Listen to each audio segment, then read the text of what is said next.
Hello বন্ধুরা, কেমন আছো তোমরা সবাই? আশা করছি তোমরা সবাই অনেক ভালো আছো। রিম্পিস ব্লগিং চ্যানেলে তোমাদের সকলকে স্বাগত। আজ আমি তোমাদেরকে বানিয়ে দেখাবো খুবই সহজ উপায়ে তৈরি করা দই বড়া রেসিপি। তো চলো শুরু করা যাক। আমি এখানে নিয়ে নিয়েছি তোমার 1 কাপ বিউলির ডাল।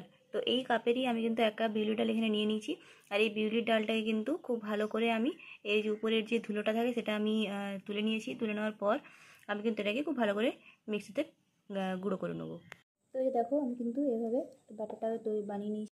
সেটা হচ্ছে যে আমি কিন্তু তোমার এরকমই বাটিতে এরকম বাটির আমি নিয়ে নেবো তোমার হচ্ছে চালের গুঁড়ো, এর মতো চালের গুঁড়ো। আর এই চালের গুঁড়োটা কিন্তু আমি খুব ভালো করে ব্যাটারটার সাথে মিশিয়ে নেবো। তো এই দেখো আমাদের কিন্তু এরকম পাতলা একটা ব্যাটার তৈরি হয়ে গেছে। এইভাবে কিন্তু আমি ব্যাটারটাকে তৈরি করে নিয়েছি।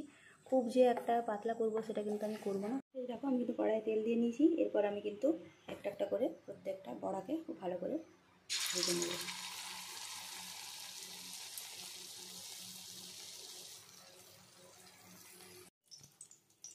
তো এই দেখো আমি কিন্তু এভাবে প্রত্যেকটা বড়াকে খুব ভালো করে ভেজে তুলে রেখে নেবো।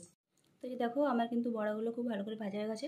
এরপর আমি যেটা করবো, এটাকে কিন্তু আমি কিছুটা জলে ফেলে নেবো, যাতে কিনা যখন আমরা এটার মধ্যে দই দেবো তাহলে কিন্তু এই দইটা খুব ভালো করে এটার মধ্যে ঢুকে যাবে।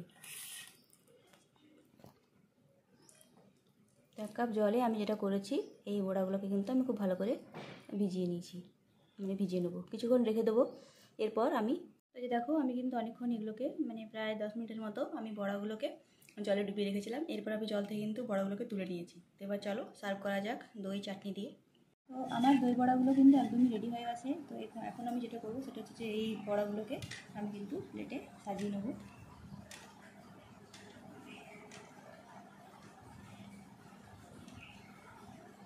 এই দই বড়াগুলোর উপরে কিন্তু আমি এই দইটাকে খুব ভালো করে দিয়ে নেবো। এটা হচ্ছে তোমার কিছুটা পরিমাণ টমেটো সস।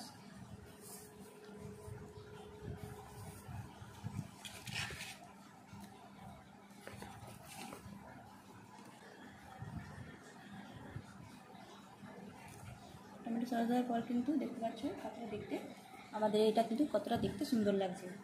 এরপর আমি এখানে ছড়িয়ে দেবো তোমার যে চাট মশলা।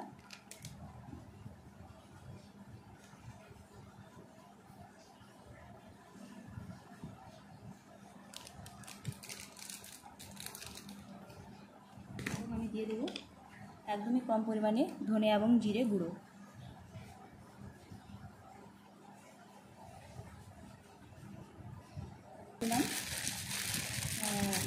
ঝুড়ি ভাজা দিয়ে নেবো কিছুটা পরিমাণ বেদানা।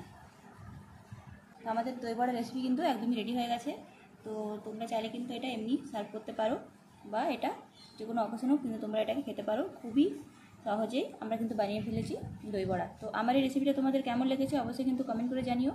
ভালো লেগে থাকলে কিন্তু চ্যানেলটাকে লাইক করে দিও, সাবস্ক্রাইব করে দিও, এবং বলতে কিন্তু এটা ভুলবে না যে কীরকম হয়েছে, কীরকম দেখতে লাগছে, আর কী কী মশলা দিলে ভালো লাগতো, বা তোমরা যখন বানাও তখন কী কী মশলা ইউজ করো সেটাও কিন্তু আমাকে অবশ্যই বলবে। তো আজকের মতো আমি এখানে বিদায় নিচ্ছি। খুব ভালো থেকো, সুস্থ থেকো। দেখা হচ্ছে তোমার সাথে খুবই তাড়াতাড়ি পরের একটা ভিডিওতে।